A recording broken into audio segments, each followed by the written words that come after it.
Assalamualaikum warahmatullahi wabarakatuh. Perkenalkan, nama saya Sestia Mulia Anggraini dari Program Studi Akuntansi Universitas Teologi Angkatan 2017. Apa kabar kawan-kawan semua? Saya harap di tengah pandemi ini kalian tetap menjaga kesehatan ya. Oh iya, di sini saya akan mempresentasikan apa itu audit siklus persediaan dan pergudangan. Sebelum itu jangan lupa ya untuk like, komen, dan subscribe. Nah, teman-teman, sebelum kita masuk pada materi utama kita yaitu tentang audit siklus persediaan dan pergudangan. Sebelum itu izinkan saya untuk menjelaskan apa itu persediaan. Jadi, persediaan itu adalah suatu aset yang dimiliki oleh perusahaan yang siap untuk dijual dalam kegiatan usaha ataupun sedang dalam proses produksi maupun sedang dalam perjalanan yang berbentuk bahan atau perlengkapan yang digunakan dalam proses produksi atau pemberian jasa. Nah, pengertian ini saya ambil menurut PSAK nomor 14 paragraf 7 tahun 2015 ini yang sudah revisi ya teman-teman. Audit siklus persediaan dan pergudangan. Kenapa sih persediaan selalu berkaitan dengan pergudangan? Jadi gini teman-teman, jika suatu perusahaan memiliki bahan baku dan bahan baku tersebut dikatakan suatu persediaan bagi perusahaan tersebut, dan persediaan tersebut harus disimpan di dalam gudang. Nah, makanya audit ini, siklus ini tuh saling berkaitan erat antara persediaan dengan pergudangan. Jadi tidak bisa dilepaskan dari kedua siklus ini. Jadi kalau kita mau ngaudit tentang persediaan, berarti kita juga ngaudit siklus pergudangan yang ada. Gitu teman-teman. Nah teman-teman, kenapa sih kita harus melakukan audit atas siklus persediaan dan pergudangan? Jadi ada beberapa tujuan. Tujuan yang pertama yaitu kita untuk memeriksa apakah terdapat internal kontrol atau pengendalian internal atas persediaan itu sudah memadai atau sudah cukup baik. Yang kedua yaitu untuk memastikan aksesi manajemen seperti aksesi keberadaan. Jadi antara persediaan yang telah dicatat sama aslinya atau fisiknya itu benar-benar ada dan dimiliki oleh perusahaan. Yang ketiga yaitu untuk memeriksa metode penilaian persediaan apakah sudah sesuai dengan prinsip akuntansi yang berlaku atau SAK. Yang keempat yaitu untuk memeriksa sistem pencatatan persediaan apakah sudah sesuai dengan prinsip-prinsip akuntansi yang berlaku. Yang kelima yaitu untuk memeriksa apakah adanya barang rusak atau spoilage yang ada di gudang. Karena barang spoilage ini sangat rentan. Kenapa? Barang spoilage ini bisa dipergunakan oleh oknum-oknum tidak bertanggung jawab untuk memanipulasi sih, seperti kayak misalnya dia mencatat persediaan yang masih bagus itu 5, padahal persediaan yang masih bagus itu ada 6. Yang satunya ini dia catat sebagai spoilage, padahal yang satu ini bisa dia pakai sendiri atau dia jual kembali. Jadi kayak untuk meminimalisir, jadi dilakukannya audit ini untuk kita tahu, kita ngecek juga secara langsung apakah ada barang yang rusak atau spoilage. Jadi barang rusak ini harus dipisahkan penyimpanannya dengan barang persediaan yang masih bagus. Nah, selanjutnya yaitu untuk memeriksa atau mengetahui apakah ada persediaan yang dijadikan jaminan kredit dalam perusahaan tersebut. Selanjutnya yaitu untuk mengetahui apakah persediaan yang ada diasuransikan dengan nilai pertangguhan yang cukup. Jadi persediaan dalam perusahaan itu harus diasuransikan karena persediaan itu sifatnya rentan, mudah, atau misalkan persediaan dalam perusahaan itu sifatnya mudah rusak atau tidak tahan lama, jadi harus diasuransikan. Nah, selanjutnya yaitu untuk mengetahui apakah adanya perjanjian atau perjanjian pembelian atau penjualan persediaan yang mempunyai pengaruh yang besar terhadap laporan keuangan. Seperti kayak misalkan perusahaan A itu sebagai pemasok persediaan perusahaan B. Nah, perusahaan A sama perusahaan B ini punya perjanjian atau komitmen tentang harga yang yang disepakati. Misalkan perusahaan A sudah melakukan perjanjian kepada perusahaan B, harga yang disepakati sekian, walaupun di situ walaupun harga pasar naik turun, perusahaan A terhadap perusahaan B ini tetap memiliki perjanjian atas harga yang sudah disepakati itu. Jadi dilakukannya audit persediaan ini juga untuk melihat apakah adanya perjanjian pembelian atau penjualan persediaan yang mempunyai pengaruh besar terhadap laporan keuangan. Mungkin pada saat nilai pasar stabil, perjanjian ini nggak terlalu berpengaruh terhadap laporan keuangan, tapi pada saat nilai perusahaan melonjak naik atau melonjak turun, nilai perjanjian antara perusahaan A sama perusahaan B ini bakal mempengaruhi laporan keuangan perusahaan tersebut, perusahaan yang berkaitan gitu maksudnya. Nah, selanjutnya yaitu untuk memeriksa apakah penyajian persediaan dalam laporan keuangan sudah sesuai dengan prinsip akuntansi. Jadi itu teman-teman beberapa tujuan dilakukannya audit atas siklus persediaan dan siklus pergudangan. Nah, teman-teman, selanjutnya kita akan masuk di figur 21.1. Nah, figur 21.1 ini menjelaskan adanya arus fisik barang serta arus biaya dalam siklus persediaan dan pergudangan bagi perusahaan manufaktur. Nah, bisa kita lihat adanya pendebatan pada akun bahan baku, tenaga kerja langsung, serta overhead pabrik yang menandakan bahwa siklus persediaan dan pergudangan ini berkaitan dengan siklus akuisisi dan pembayaran serta dengan siklus penggajian dan personalia. Adapun hubungannya juga dengan siklus penjualan dan penagihan pada saat barang jadi siap untuk dikirim. Nah, teman-teman, di figur 21.1 ini juga menjelaskan bahwa siklus persediaan dan pergudangan terdiri dari dua sistem yang terpisah, yaitu melibatkan yang pertama itu melibatkan arus fisik barang serta biaya yang terkait. Yang kedua, memproses pesanan pembelian. Lalu adanya catatan akuntansi biaya yang terdiri dari file induk serta laporan yang mengakumulasikan biaya bahan baku, tenaga kerja langsung, serta overhead pabrik berdasarkan pekerjaan atau proses ketika biaya tersebut dikeluarkan. Adapun ketika pekerjaan atau produk telah selesai, biaya yang terkait ditransfer dari work in process menuju ke finished good. Itulah teman-teman secara ringkas apa yang dijelaskan dalam figur 21.1. Nah, selanjutnya kita akan masuk di figur 21.2. Nah, teman-teman, figur 21.2 ini menjelaskan fungsi-fungsi bisnis apa saja yang terdapat dalam siklus persediaan dan pergudangan. Bisa kita lihat fungsi yang pertama yaitu memproses pesanan pembelian. Nah, di mana pemrosesan pesanan pembelian dimulai dengan adanya akuisisi bahan baku untuk diproduksi. Dalam proses ini, pengendalian yang memadai harus diselenggarakan agar kita tahu apakah pembelian persediaan ini merupakan bahan baku bagi suatu perusahaan manufaktur atau barang jadi bagi perusahaan retail. Nah, permintaan pembelian adalah formulir yang digunakan untuk meminta kepada Departemen Pembelian untuk memesan persediaan dapat dilakukan oleh personil ruang penyimpanan bahan baku.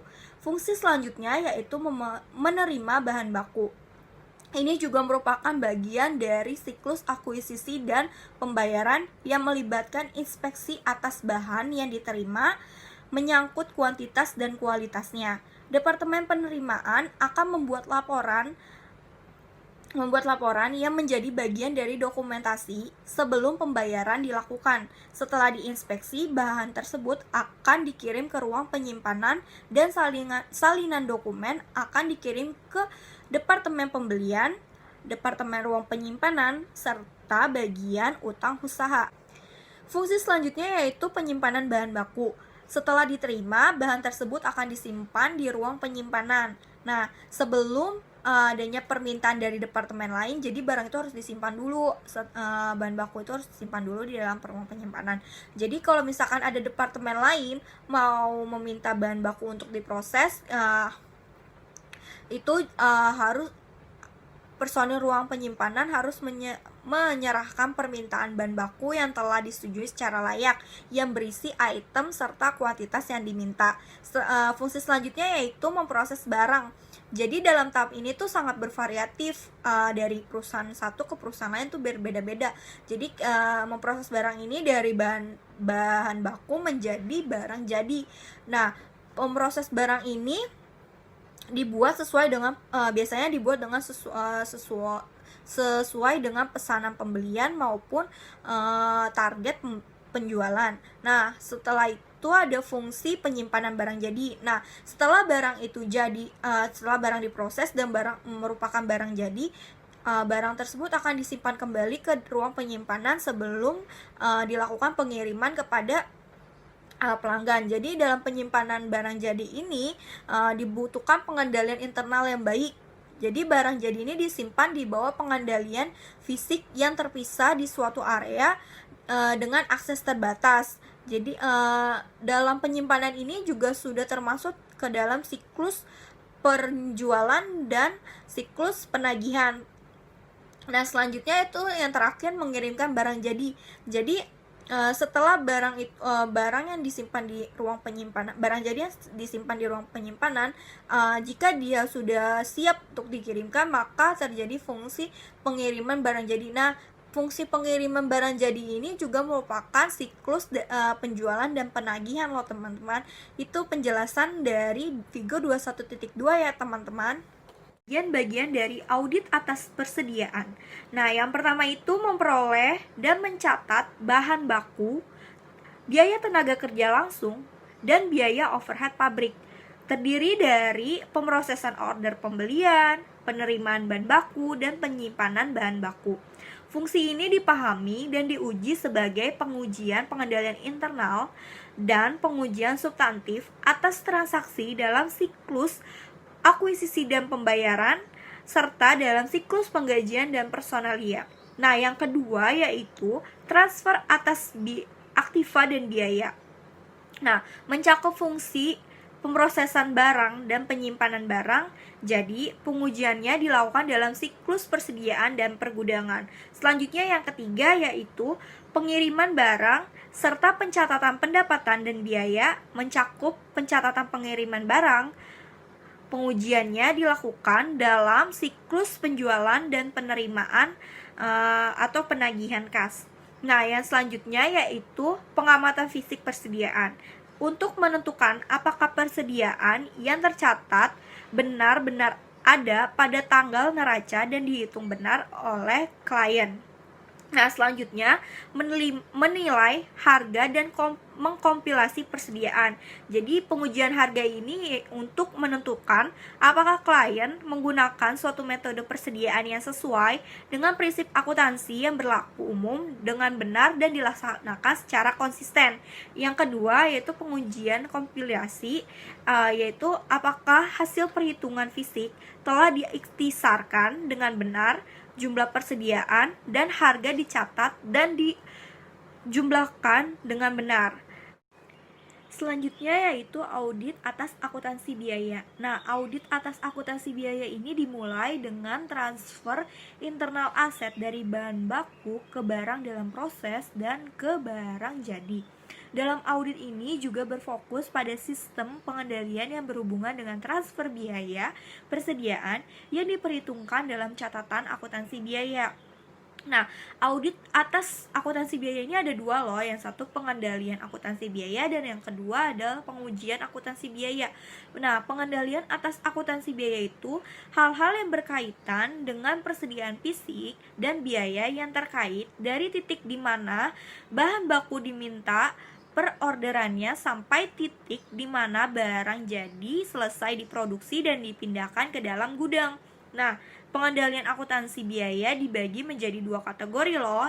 Yang satu, pengendalian fisik atas persediaan bahan baku barang dalam proses dan barang jadi. Jadi pengendalian itu kayak penggunaan gudang yang terpisah dengan akses yang terbatas. Jadi gudang bahan baku sama gudang barang jadi itu harus terpisah dan dengan akses yang terbatas gitu. Terus ya ada juga penugasan pegawai tertentu yang bertanggung jawab secara spesifik pada persediaan. Jadi dalam adanya otorisasi pemisahan tugas yang jelas. Nah, abis itu ada persetujuan melalui dokumen penomoran untuk otorisasi pemindahan persediaan. Jadi kalau mau memindahkan persediaan itu harus ada dokumen persetujuan sama penomoran yang jelas. Dan yang terakhir ada berkas untuk persediaan perpetualnya. Jadi biar terekam dalam induk file perpetual. Nah, selain itu ada pengendalian atas biaya yang terkait. Nah, pengendalian atas biaya terkait itu biasanya catatan atas biaya yang memadai untuk alat bantu manajemen untuk menentukan harga, pengendalian biaya, dan costing perusahaan loh teman-teman. Selanjutnya yaitu pengujian atas akuntansi biaya. Dalam pengujian atas akuntansi biaya, auditor berkepentingan dalam 4 aspek loh teman-teman. Aspek yang pertama yaitu pengendalian fisik atas persediaan. Aspek yang kedua yaitu dokumen dan pencatatan pemindahan barang. Aspek yang ketiga yaitu berkas induk perpetual. Aspek yang keempat yaitu harga per unit. Selanjutnya yaitu audit atas penetapan harga dan kompiliasi. Nah, penetapan harga di sini mencakup semua pengujian atas biaya per unit apakah sudah tepat, sedangkan kompiliasi mencakup seluruh pengujian atas pengiktisaran perhitungan fisik, perkiraan harga dengan kuantitas, penjumlahan iktisar persediaan, dan penelusuran saldo ke akun besar.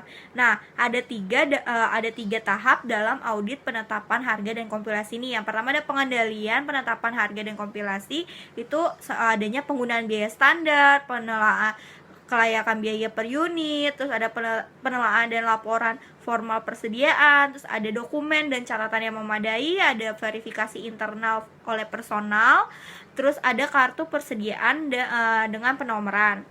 Yang kedua ada prosedur penetapan harga dan kompiliasi. Prosedur penetapan harga dan kompiliasi ini kerangka acuannya adalah daftar persediaan yang didapat dari klien yang terdiri dari deskripsi jenis persediaan menurut bahan baku, barang dalam proses, dan barang jadi yang disusun terpisah, di mana jumlahnya harus sama dengan angka pada buku besar. Selanjutnya yaitu ada penilaian persediaan. Nah, metode penetapan harga harus sesuai dengan prinsip akuntansi yang berlaku umum dan konsisten dari tahun ke tahun dan mempertimbangkan nilai pasar dengan menggunakan nilai pergantian. Nah teman-teman, itu saja yang bisa saya sampaikan mengenai audit siklus persediaan dan pergudangan. Kurang lebihnya saya mohon maaf. Wassalamualaikum warahmatullahi wabarakatuh. Oh ya, jangan lupa teman-teman untuk di like, komen, dan subscribe. Dadah!